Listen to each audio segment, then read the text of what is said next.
Bom, foi muito barulho, muita gente acompanhou a ida do Trump ao tribunal na Flórida. Ele que foi denunciado e tornou-se agora réu em razão de documentos que ele, obviamente, tinha acesso como presidente dos Estados Unidos e que foram levados lá para uma das suas mansões, exatamente na Flórida. Por isso o caso foi para lá. Mas vale notar que 80%, isso não é um número alto, citado aleatoriamente, não, é isso. De cada 10 documentos, 8 documentos. De cada 100 documentos, 80 documentos. Cada 1.800 que circulam em Washington. Isso significa Casa Branca, Departamento de Estado, CIA, Departamento de Defesa, principalmente, claro. 80% desses documentos recebem o carimbo confidencial ou secreto ou ultra secreto. Então, quando se fala em documento confidencial, documento secreto, fica parecendo que é algo raríssimo, né? E não é exatamente assim. O problema é que essa ação ela parte do Procurador-Geral. Nos Estados Unidos, o Procurador-Geral é ninguém menos que o Secretário de Justiça. É como se no Brasil o Flávio Dino fosse ao mesmo tempo Ministro da Justiça e Segurança Pública e Procurador-Geral da República, ou seja, ocupasse o cargo, a função do Augusto Aras. O Dino seria ao mesmo tempo Ministro da Justiça e Segurança Pública e Procurador-Geral da República. Ou antes, no começo do governo Bolsonaro, o Sérgio Moro fosse ao mesmo tempo Ministro da Justiça e Segurança Pública e Procurador-Geral da República. Ou André Mendonça, que hoje é Ministro do Supremo, também foi Ministro da Justiça. Lá é assim, sujeito que é o secretário, porque eles chamam os ministros de secretário, né? São secretários. O secretário de Justiça é o Procurador-Geral. Então partiu do Procurador-Geral essa ideia de considerar que esse é um crime, não apenas o fato de o Trump ter se negado a entregar ao pessoal do FBI os documentos que foram lá encontrados, ele se negou a entregar, mas a posse dos documentos. Esse é um ponto central, porque uma coisa é não entregar, ele pode entregar agora, poderia ter entregado nos últimos meses e não fez, né? Mas a posse ser considerada um crime, por isso o Trump, naqueles exageros, né, típicos do Trump, falou: eu posso pegar mais de 400 anos de pena, de acordo com aquilo que está na denúncia oferecida, apresentada pela Secretaria de Justiça, que ele chama de Secretaria de Injustiça, né, o Trump. Onde é que estão os problemas? O Joe Biden guardou documentos numa garagem. Agora, esses documentos foram encontrados, não deveriam estar lá, numa garagem pessoal, não é na Casa Branca, é numa propriedade do Joe Biden, não é propriedade pública.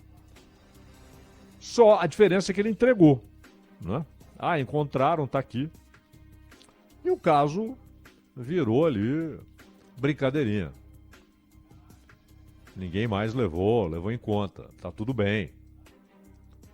Ora, mas é exatamente o ter levado documentos públicos, e aí não importa se a classificação é confidencial, secreto ou ultra secreto, mas ter levado para uma propriedade privada do presidente teria sido o ponto crucial da denúncia contra Trump. Então deveria ser contra Joe Biden. Esse é o primeiro ponto. O governo que denunciou é dirigido, presidido por alguém que, se aquilo é crime, cometeu o mesmo crime. E Há um outro ponto, que é o fato de que um dos diretores da CIA, do Barack Obama, famoso, não como diretor da CIA, mas como general, David Petraeus. Afinal, famoso primeiro como um general capacitado, né? Foi assim que ele ficou conhecido inicialmente no mundo. Muita capacidade e tal. E pelo trabalho que fez no Iraque. Depois, porém, vieram à tona as denúncias com provas sobejando de que o David Petraeus não só sabia, como tinha o comando de estruturas de tortura de presos no Iraque. Tortura. E esse sujeito, apesar de tudo isso, virou diretor da CIA sob Barack Obama.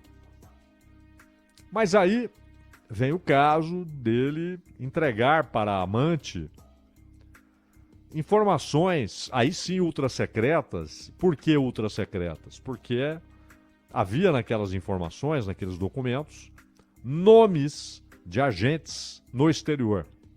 Isso é terrível. Porque ao expor um sujeito que trabalha para a CIA ou para a inteligência militar no exterior, claro, você o coloca em risco de morte. Ele passa a ser um alvo. Ou um alvo de assédio, do tipo, você não quer se tornar um agente duplo, né? Pega informação lá, traz para cá, pega que nós queremos que você leve e leva para lá. É terrível. Essa é uma informação crucial, que deve ser guardada, até por lealdade, né, a quem está trabalhando para o mesmo Estado, para o mesmo governo. O que aconteceu com o David Petraeus? Colocando nas mãos de uma pessoa que nada tinha a ver com isso, colocando informações que mereciam todo o sigilo, porque, afinal de contas, colocavam em risco a vida das pessoas. Ele foi advertido. E aí vem uma série de casos, porque o Trump, ele não deveria ter levado esse troço para Mar-a-Lago, né?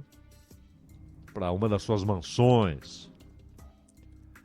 E o Trump é um cara com diversas situações constrangedoras, né? Inclusive algumas que configuram delito ao longo da vida, muito antes de ser presidente.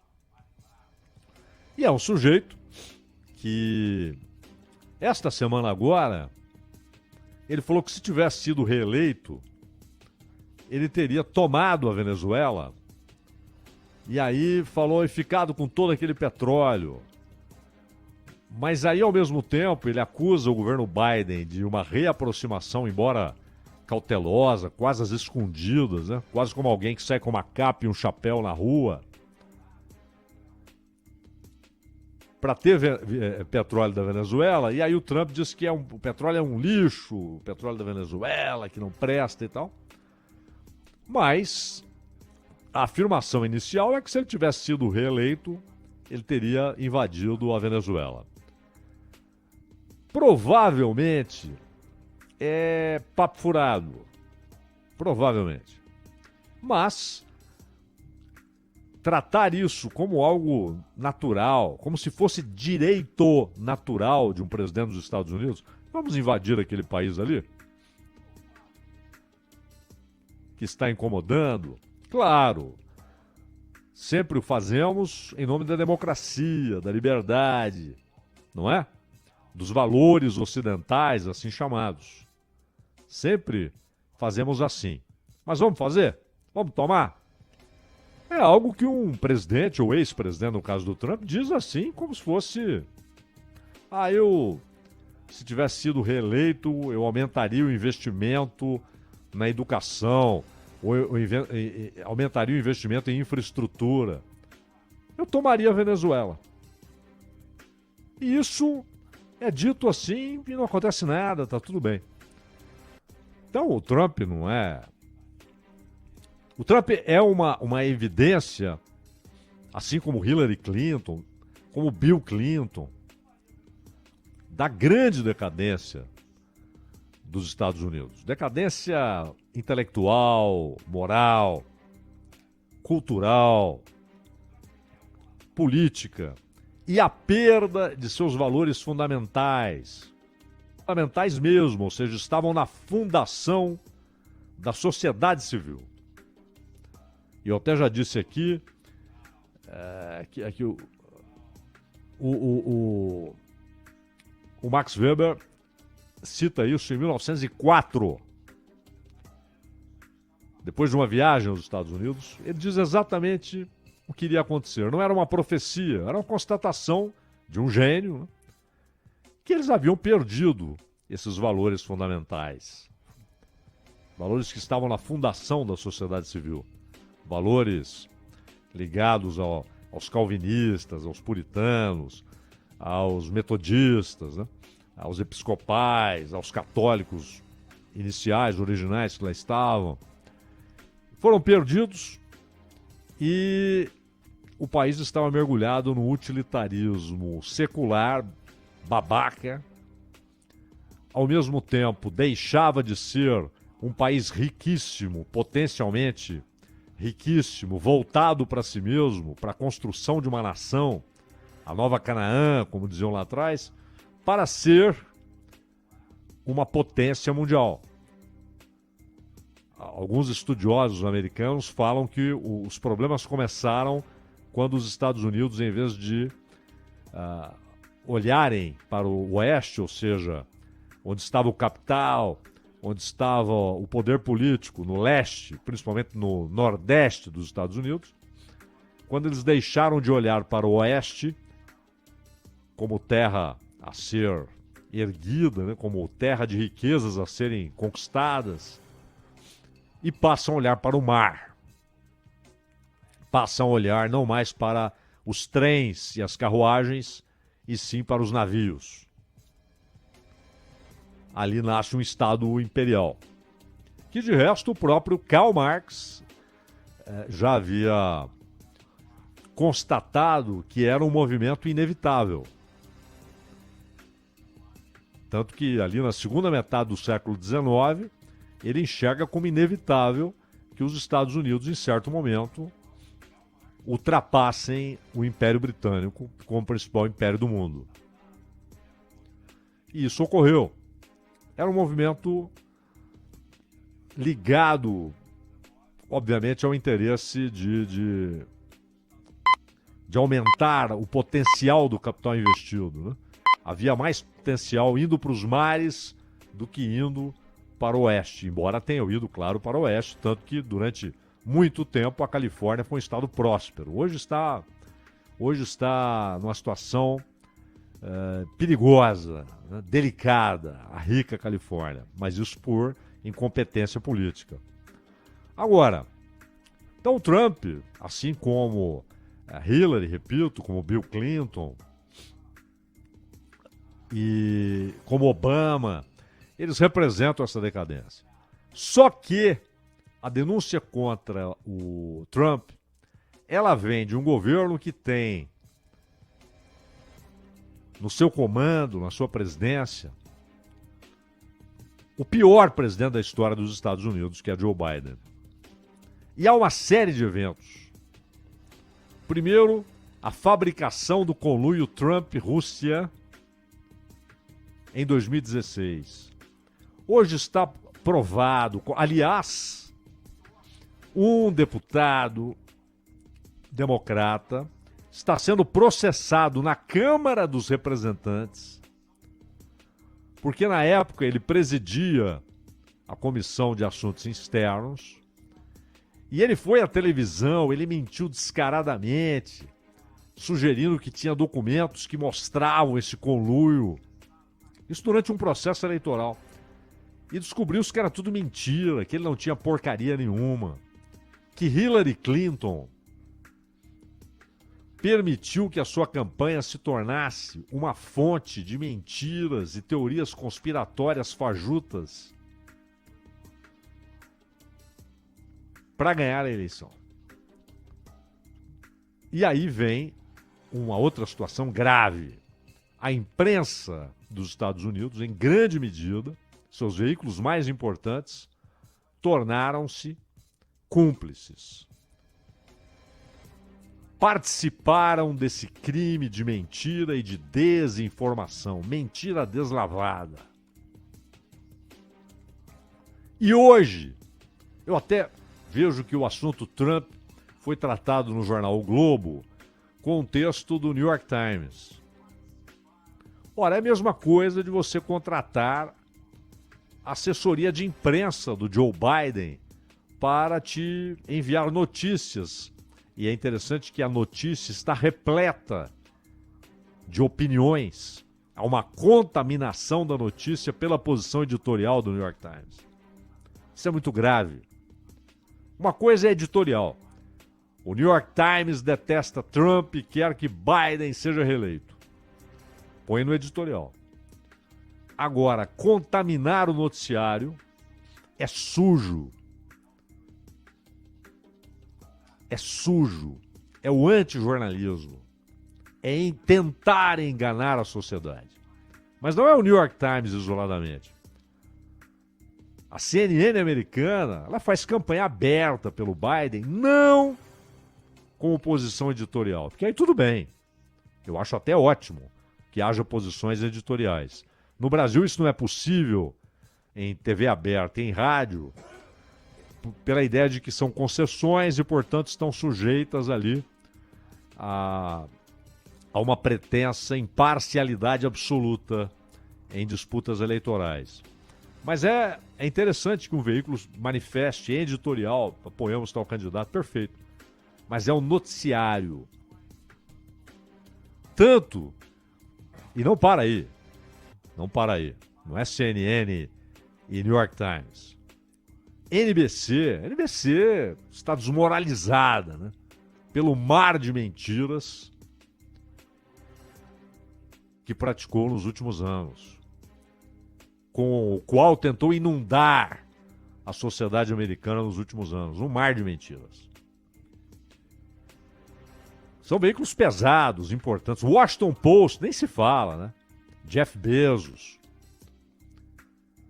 Esses caras são sócios do Estado de Segurança, que rende trilhões, não são bilhões, são trilhões de dólares.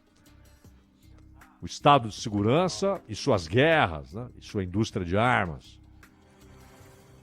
É um conluio pesado.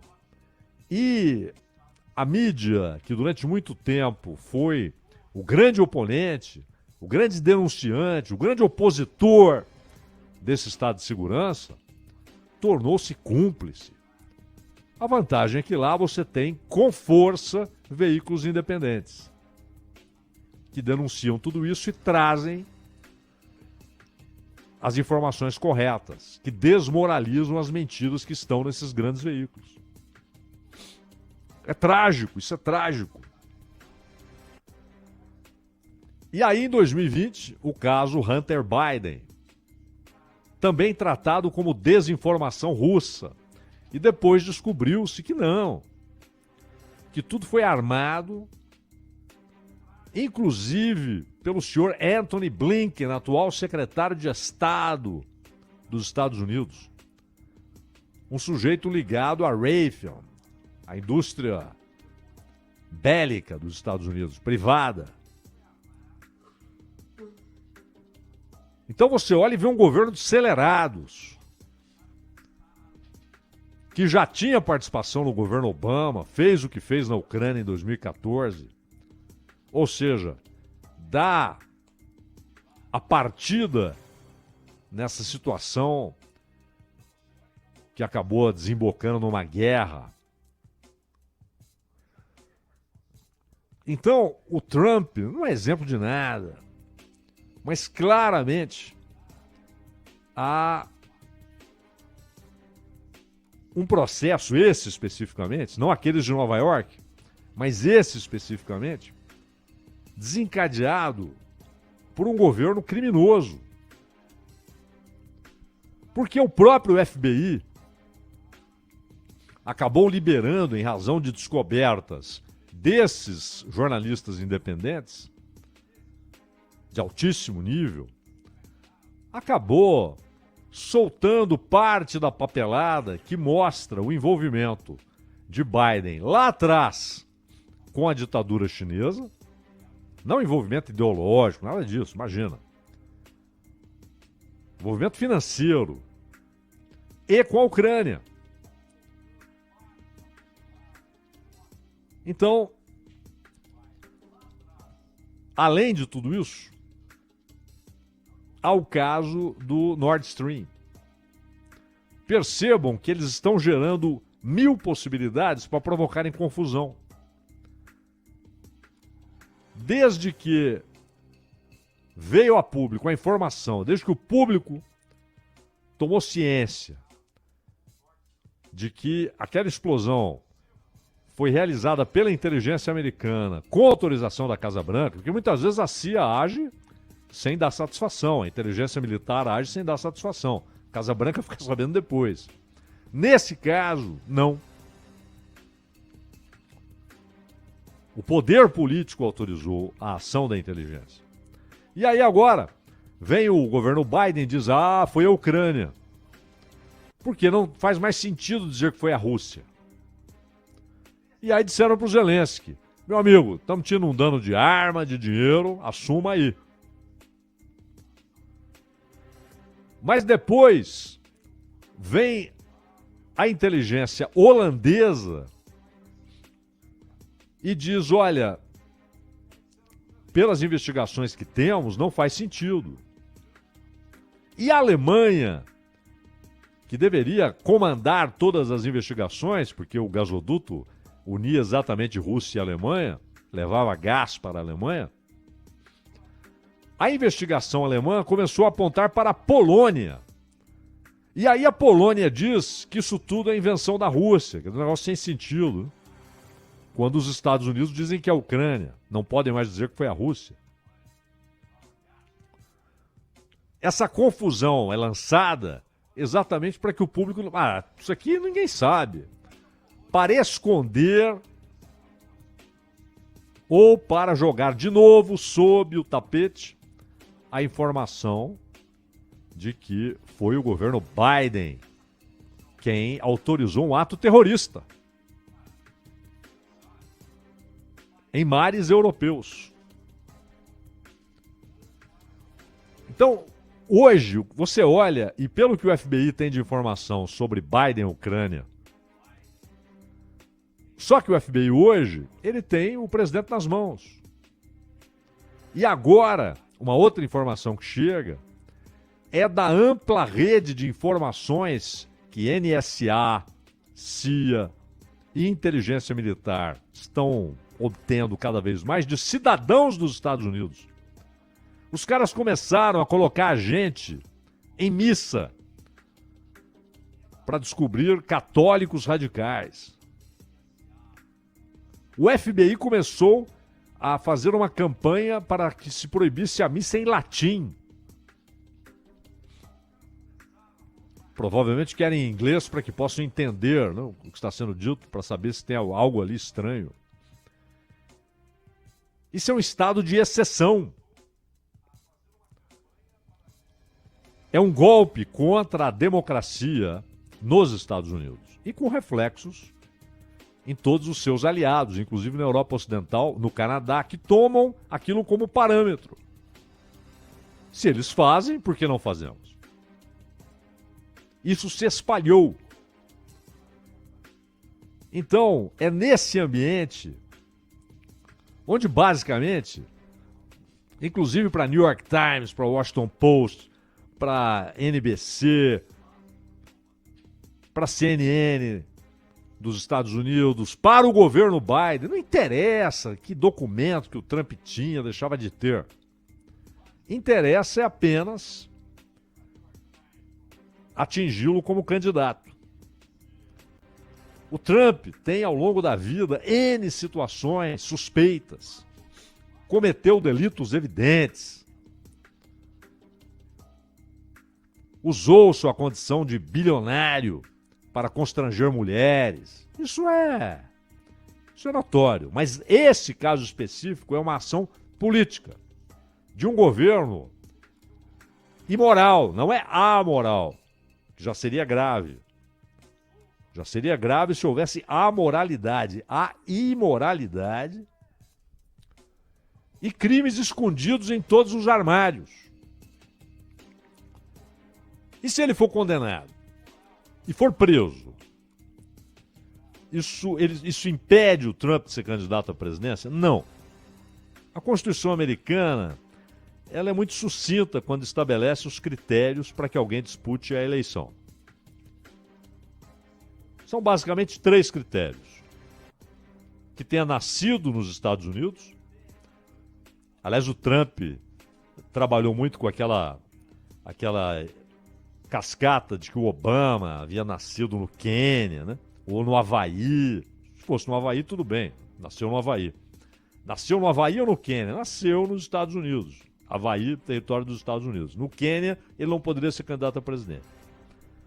Tem que ter nascido nos Estados Unidos, ter pelo menos 35 anos e morar nos Estados Unidos 14 anos anteriores à eleição. Mesmo sendo cidadão americano, ele tem de morar lá, né?